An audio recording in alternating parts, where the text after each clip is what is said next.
It's done, people. Benjamin Cesco to Manchester United. Here we go. Now, listen, I've said what I had to say about Cesco. I've made a video where I talked about different options for Man United in terms of strikers. I gave you four, then I narrowed it down to two. I spoke about the differences between Watkins and Cesco. I gave my honest opinion about what Manchester United should go for. But in the end, they chose Benjamin Cesco. And I think it's largely down to Christopher Vivell, who is obviously at the club now. And he was a major factor in bringing Cesco to the club. He was also a major factor in bringing Cesco to RB Leipzig, which is where Vivell used to work before he joined Chelsea, then Man United, if I'm not wrong. So Christopher Vivell was largely involved in getting his deal done. And, credit to him because in the end, Amorim was a fan of Watkins, but the club went with what Christopher Vivell was suggesting, and that was Benjamin Cesco. So credit to Christopher Vivell for getting that deal over the line. Now, like I said, personally, Cesco would not have been the striker that I would have gone for. I would have gone for Ollie Watkins purely because you know exactly what you're going to get. But like I said, there's two videos already of me talking about this, so I'm not going to dwell on it too long. So now Benjamin Cesco is coming to the club, and you know what? We're going to see what happens. I'm not going to sit here and say I'm angry, but I'm also not going to sit here and say I'm overly happy. I do still think the fee is worrying to me. The structure of the deal is very, very worrying to me. And to show you how worrying this is to me, I'm just going to go ahead and read. I'm just going to go ahead and read a tweet that was posted last year. Actually, no, not last year. I'm going to read a tweet that was posted 2 years ago by David Ornstein. 30th of July 2023. Manchester United will pay Atalanta fixed fee of 75 million euros plus 10 in add-ons for Rasmus Højlund. 20-year-old Denmark striker has agreed a 5 plus 1 year contract, etc., etc., etc. 5th of August 2025. Breaking.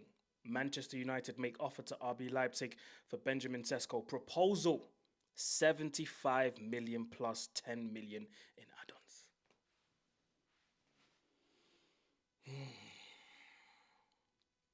Can you really blame me for being paranoid?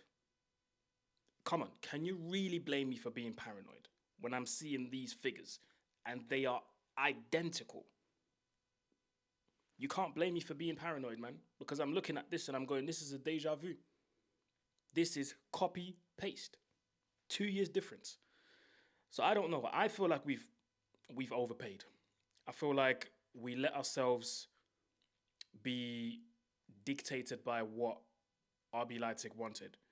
And I did say, if we would have made a bid at the same time as Newcastle did, we would have gotten involved in an unnecessary bidding war, and Leipzig would have taken advantage of both Newcastle and Man United, and they would have driven the price up all the way to 100 mil.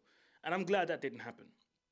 Now, in Cesco's defense, in Man United's defense, the fee is not what people think it is. And what do I mean by that?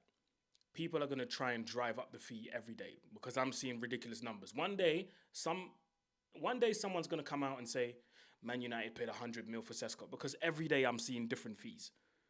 It's 85 million euros, but if you calculate it into pounds, it's round about 73 point something.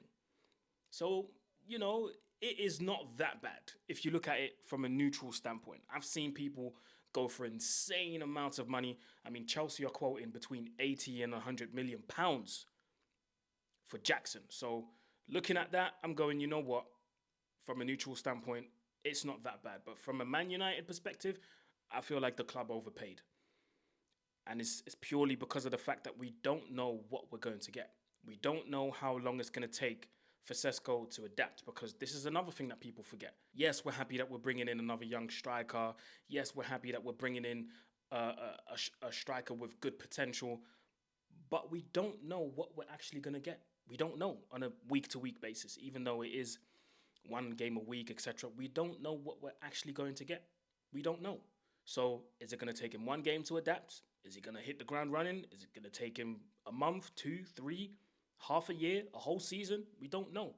And it's that unknown territory that scares me, because what if it takes him 2 years? What if he flops? I have all these questions in my head. Now, if he comes in and hits the ground running, perfect start. I'm not going to complain. But it's, like I said, that the fear of the unknown. The fear of the unknown is what I'm worried about. So yeah, I do believe we overpaid for Cesco.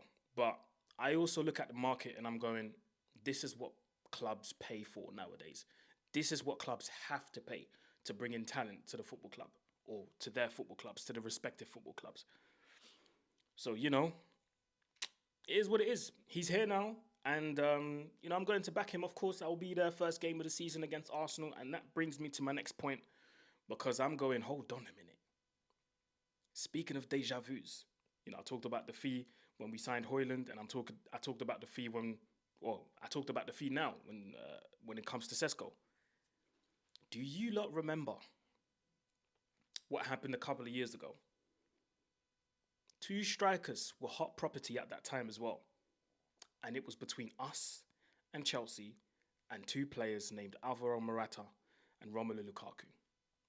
Remember, and especially now with Lukaku coming out recently, and he was on the platform Coolcast, shout out to my guys over there in Belgium. He came out and said he was meant to go to Chelsea. So it was meant to be us signing Morata and Chelsea signing Lukaku. But guess what happened? Lukaku ended up signing for Man United, and Chelsea ended up signing Alvaro Morata. This is literally a déjà vu. We were meant to get Gyökeres because this is someone who, is familiar. Amarim, he's familiar with his striker. He's the one that got him to Sporting from Coventry. And Cesco was meant to go to Arsenal because Arteta was a big fan. He was a big fan of Cesco. Guess what happened? So on the first match day for both Arsenal and Manchester United, United are going to line up Arsenal's primary target, and Arsenal are going to line up United's primary target. Listen, only football can write these kind of stories, man. Only football. But listen, it is what it is. He's here now, innit? He's here now, so let's wait and see what happens. I've got an open spirit, open mind. I'm willing to be patient and wait and see how Cesco adapts. Now I want to get onto the shenanigans online, because there has been a lot of talk. Obviously, Cesco has rejected Newcastle, and the Newcastle fan base has gone into absolute meltdown. And I'm not about to sit here and do the whole banter thing and, hold that and all. No, but I'm going to speak seriously and from a factual perspective. I might throw in a few opinions in there, but it is what it is. I'm seeing a lot of Newcastle fans absolutely lose their marbles, because to them, they can't fathom how Benjamin Cesco has managed to choose Man United over Newcastle. And they've given their reasons. The club's in a mess. People are being fired left, right and centre. At board level, it's a mess. The club's been a mess for God knows how many years. High wages, people are not being able to get sold, etc., etc. And you know what the funny thing is? I actually agree. I agree. Yes, the club's in a mess. Yes, at board level, it's not perfect. Yes, people are getting fired left, right and centre, losing their jobs. Yes, United threw money for fun at players for God knows how many years. All of this is true. But guess what? United have built something over the years called clout. When you're a big club, you're a big club. And that's just a fact. I'm sorry to say it like this, but that's just a fact. There's a couple of reasons. I'll give you why. Forget the wages, because I told you guys before, when it comes to this wages thing, What normal human being wouldn't leave his current job to go to a new job and earn more money? I dare you to sit there and tell me you're going to move jobs and earn the same amount of money. You're a liar. But anyway, the history of the club speaks for itself. I don't need to speak about that. When you join a club like Manchester United, in the dumps like we are right now, yes, we finished 15th last season, but if you can be part of the team that managed to get United out of the dumps, your global profile goes from here to here. Newcastle fans are going to turn around and say, well, we've got Champions League football. My response to that is, for how long? Because you had it 2 years ago, then you lost it last year. Now you got it back. And you got it back by the skin of your teeth. So you were close to not even getting Champions League football. And of course, people ask how United are able to afford it. Listen, the matchday revenue, look it up. Look up the matchday revenue. Look up the global fan base, the global reach. Forget America. Forget South America. Forget East Asia. You could go to my home country in DR Congo. Forget the capital, Kinshasa. Don't go there. Go to the furthest village, the deepest village in the jungle or wherever in Congo that you can find. You know what you're going to find there? You're going to find the man chilling there with his wife and his 15 kids. And 4 of them kids are wearing Man United tops. That's how big the club is. And you see things like that? When you have it, you just do. I'm sorry, but no Slovenian kid ever was born there, grew up there, played football, and then said, when I grow up, I want to go and play with, no disrespect, Bruno Guimaraes, Lewis Hall, Joe Linton. Nobody wakes up and says that. However, you offer the opportunity to a Slovenian kid to play for Man United, and you don't think that he's going to grab it with both hands? Come on, man, you've got to be realistic. I talked about being a big club and having so much clout that even when you qualify for only the Europa League, you can afford to get in the likes of Pogba and Zlatan Ibrahimovic. Only Man United could do that. Another factor is players would rather live in Manchester than they would in Newcastle. That's another fact. So, listen, as much as I understand Newcastle fans' frustration, yeah, I think a lot of it is over the top, in my opinion. A lot of it is over the top. So, listen, Benjamin Cesco is here now. We're going to have to wait and see what happens, like I said. I'm not going to overly celebrate it. I'm glad that he's here. And one thing I'm also happy about, and I have to give Ineos their props, it has to be said. I have to give Ineos their props and say, well done. Because a couple of months ago, we had a front three of Garnacho, Anthony, and Højlund. Well, not a couple of months ago, but last season. We went from Anthony, Højlund, and Garnacho to Brian Boumel, Mateus Cunha, and Benjamin Cesco. That's a combined 70-plus goals that they scored last season. If I'm not wrong. I could be wrong. Let me check. I think I might be wrong. Let me see. So, he scored 15, he scored 13, and he scored 20.